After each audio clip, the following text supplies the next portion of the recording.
Okay, here we go. Quick startup session for Pro Tools to begin tracking guitar and drums.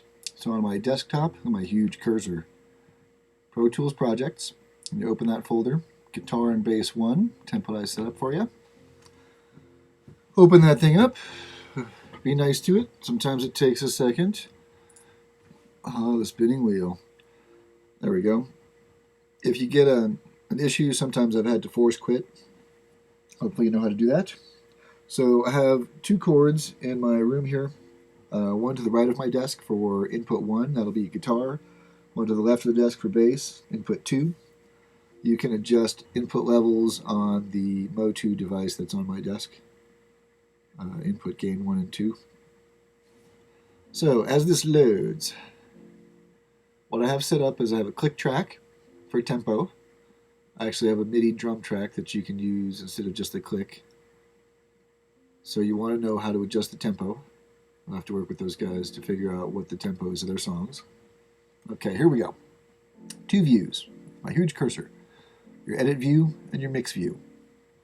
We have drums, we have bass, we have master. On this side, same idea. Drums, here's guitar, there's bass, there's your master, here's your click track also. If I push play, down at the bottom is our transport, or you can use the space bar, you get your click. Here's our drum track, it's muted. If I unmute it, so now they've got the drum track, they can play along if they want to. Let's mute that, space bar to stop that whole experience. Now, down here we have our tempo, 100.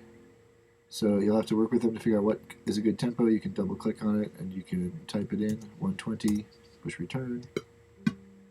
Now your tempo has changed. Each time you stop, it's going to go back to 0. Count off, 2-bar count off. So when you push record, it's going to click 2 bars before it starts recording. Now, let's take a look over here at guitar track. The I, if I hover over it, says nothing. Input monitor. The one next to it should record enable. So both tracks should be record enabled. The bass plugged in here also. Okay. It's not very loud, but that's okay. For the purposes of the exercise, you get the idea. So you've got both record enabled.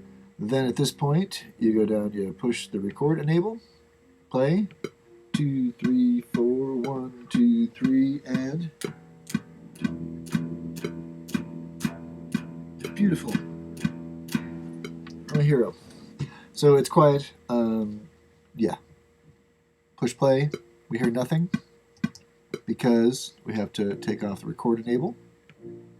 The I for input monitoring. Now we've got it here. Cool. All right. My beautiful, beautiful music. So let's undo all that because that was gross. So you have to have each thing enabled over here. Input monitor, record enable. Got that covered. Taken off the bass for just a moment. And want to show you the insert over here, Amplitude. If you click on that, it's on the guitar track. This is where we have the different guitar amps. So don't let Kevin get too out of control. Here's a tuner if you click on it. But you do have to turn it on. Alright, so we won't tune my guitar right now. But then you have the stomp boxes here too. So if you want distortion, there's your distortion. You can click on the empty ones and you can go to Amplitude 3 and pick some other things if you want. Delay. And you can mess with that. I'll leave the delay there. Actually, I'm going to take the delay off. So empty. There you go. So this is Amplitude. Access it over here under Inserts, Amplifier Modeling. You know what you got to do as far as inputs enabled. The I needs to be for input monitoring. You can do it either side here or there. Then you've got drum track if you want, otherwise click track, your tempo, count off, record, go for it. Questions, you guys can send me a text or